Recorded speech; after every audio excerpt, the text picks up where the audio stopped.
Múltiples movimientos en la Fundació Esportiva Grama.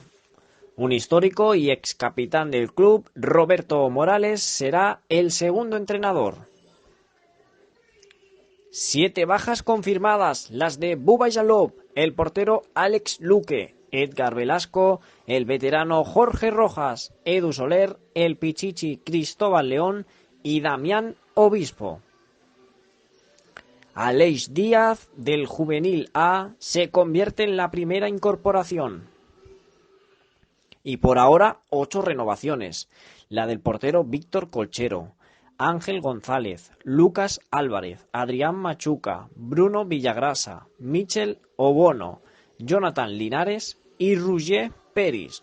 Una Grama que está trabajando muchísimo y está confeccionando su nueva plantilla.